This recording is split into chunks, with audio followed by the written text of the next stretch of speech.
Hello everyone, मेरा नाम अंकित तिवारी है। आज हम लोग एक बर्निंग टॉपिक पर डिस्कशन करेंगे। इस बर्निंग टॉपिक का नाम है रिलायंस जियो स्टेक सेल। इस टॉपिक और इस वीडियो की हेल्प से हम लोग सीखेंगे इक्विटी क्या होता है, इक्विटी और शेयर्स में डिफरेंस क्या है, कोई भी कंपनी अपने स्टेक का सेल क्यों करती है। अगर आप इन सब चीजों को जानना चाहते हैं तो प्लीज वीडियो को एंड तक देखिएगा, क्योंकि ये टॉपिक बहुत ही क्रूशियल है डिफरेंट कॉम्पिटिटिव एग्जाम्स के लिए। सबसे पहला चीज कि स्टेक सेल होता क्या है। स्टेक सेल उसे कहते हैं जब भी कोई कंपनी अपनी इक्विटी होल्डिंग को सेल करती है किसी दूसरी कंपनी को। ये एक तरह का डिसइन्वेस्टमेंट होता है। डिसइन्वेस्टमेंट बेसिकली क्या होता है, एक तरह का विड्रॉल कह सकते हैं इसको। विड्रॉल और रिडक्शन ऑफ इन्वेस्टमेंट, ठीक है, उसको डिसइन्वेस्टमेंट कहते हैं। जैसे जियो के पास अगर 100% शेयर्स है तो उन्होंने अब एग्जाम्पल के तौर पे हम मान रहे हैं कि जियो के पास में मान लेते हैं 1 लाख शेयर्स थे। अब उन्होंने 90,000 शेयर अपने पास रखे और 10,000 शेयर्स बेच दिए। तो एक तरीके से अब वो कह सकते हैं उन्होंने डिसइन्वेस्टमेंट किया है, उन्होंने अपने इन्वेस्टमेंट का रिडक्शन किया है या उसको विड्रॉ किया है। और इस स्टेक सेल का कोई टाइम फ्रेम नहीं होता है, कोई फिक्स टाइम नहीं होता कि ये कब किया जाता है। अच्छा, एक टर्म आया था इक्विटी। तो इक्विटी का मतलब क्या होता है? Equity is the ownership of an asset और वैल्यू। किसी एसेट जिसकी कुछ ना कुछ वैल्यू है, उसके ओनरशिप को, उसके स्वामित्व को इक्विटी कहते हैं हम लोग। कॉर्पोरेट फाइनेंस में इक्विटी की डेफिनेशन ये होती है कि refers to the amount of capital contributed by owners. उसके मालिक के पास में कितनी पूंजी है उसको हम लोग इक्विटी कहते हैं। अब अगला क्वेश्चन उठता है कि इक्विटी और शेयर में डिफरेंस क्या है। तो इक्विटी एक तरह का ओनरशिप स्टेक है जिसको हम लोग ट्रेड नहीं आसानी से कर सकते, जिसको हम लोग आसानी से ट्रेड नहीं कर सकते। बट शेयर का हम आसानी से ट्रेड कर सकते हैं स्टॉक एक्सचेंज पे। कहां करते हैं? स्टॉक एक्सचेंज पे।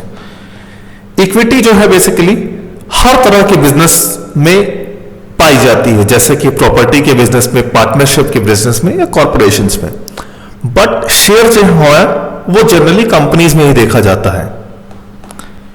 यहां पर इक्विटी के वाले केस में इन्वेस्टर का प्राइमरी इंटेंशन ये है कि वो प्रॉफिट कमाए by investing amount for the long term.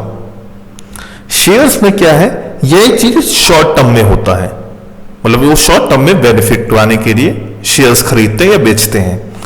But equity लेने के लिए क्या है कि यहां पर स्वामित्व वाली बात होती है, यहां पर लॉन्ग टर्म के में प्रॉफिट कमाने की बात होती है।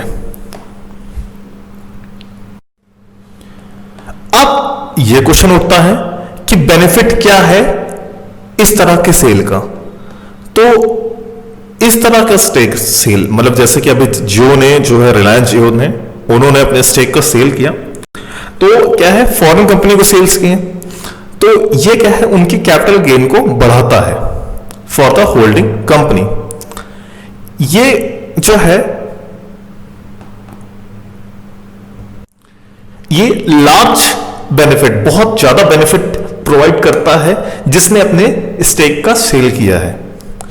और यहां पर क्या है, स्टेक सेल जो है वो स्मॉल परसेंटेज में भी हो सकता है। आप देखेंगे आगे वीडियो पे कि कितना कितना स्टेक सेल किया है। चलिए शुरू करते हैं। सबसे पहले सबसे ज्यादा जो है वो स्टेक फेसबुक ने खरीदा था 9.9% के लिए, और इसके लिए उन्होंने $5.7 बिलियन उन्होंने इन्वेस्ट किया। अगर इंडियन करेंसी की बात की जाए तो 43,574 करोड़ रुपीस। ये हाईएस्ट एफडीआई है टेलीकॉम सेक्टर में। यह हाईएस्ट एफडीआई है टेलीकॉम सेक्टर में इंडिया का। फेसबुक जो है वो यूएस बेस्ड कंपनी है। अगला है सिल्वर लेक, ये भी यूएस बेस्ड है। इसने 2.08% का स्टेक लिया है और इसके लिए इन्होंने इन्वेस्टमेंट की है 10,202.55 करोड़ रुपीस और इसलिए एडिशनल स्टेक भी लिया है इन्होंने 0.93% का। अगला है विस्ता ने 2.32% का स्टेक लिया है और इसके लिए उन्होंने 7.95 बिलियन यूएस डॉलर मतलब इंडियन करेंसी के हिसाब से 11,367 करोड़ रुपीस इन्वेस्ट किया है। यह भी यूएस बेस्ड है। जनरल अटलांटिक जो है यह भी यूएस बेस्ड है और इन्होंने 1.34% का स्टेक लिया है और उसके लिए उन्होंने 867 मिलियन डॉलर इन्होंने इन्वेस्ट किया, इंडियन करेंसी के हिसाब से 6,598.38 करोड़ रुपीस और ये भी यूएस बेस्ड है। अगली कंपनी है, ये जायंट कंपनी है, यूएस की जायंट कंपनी है केकेआर और इन्होंने 2.32% का स्टेक लिया है और इसके लिए उन्होंने इन्वेस्ट किया है 11,367 करोड़ रुपीस। ये भी यूएस बेस्ड कंपनी है। अगला कंपनी है, ये यूएई बेस्ड है, मुबाडाला इन्होंने 1.85% का स्टेक लिया है रिलायंस जियो में। इसके लिए उन्होंने 9,093.60 करोड़ रुपीस इन्वेस्ट किया है। अगला है अबू धाबी इन्वेस्टमेंट अथॉरिटी, इन्होंने 1.16% का स्टेक लिया है। इसके लिए इन्होंने 5,683.50 करोड़ रुपीस इन्वेस्ट किया है। यह भी यूएई बेस्ड है।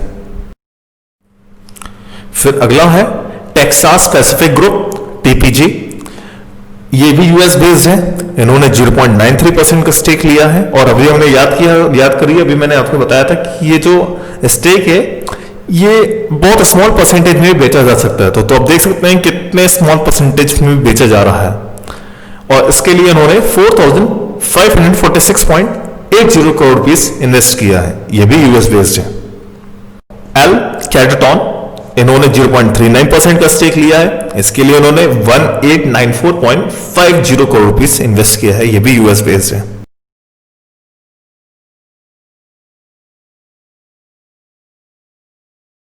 पब्लिक इन्वेस्टमेंट फंड पीआईएफ, इन्होंने ये सऊदी अरब बेस्ड है और इन्होंने 2.32% का स्टेक लिया है। इसके लिए इन्होंने 11,367 करोड़ रुपीस इन्वेस्ट किया है। इंटेल ने 0.39% का स्टेक लिया है, यह भी यूएस बेस्ड है और 1,894.5 करोड़ रुपीस इन्होंने इन्वेस्ट किया है। क्वालकॉम वेंचर्स जो है इन्होंने 0.15% का स्टेक लिया है और इन्होंने इसके लिए 730 करोड़ रुपीस अदा किया है। यह भी यूएस बेस्ड है।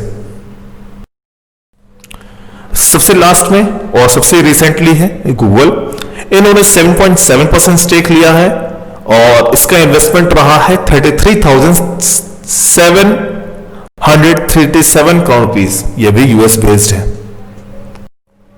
इसी के साथ हम इस लेक्चर को एंड करते हैं।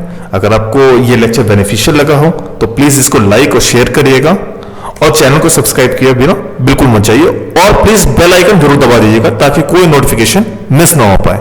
Thank you.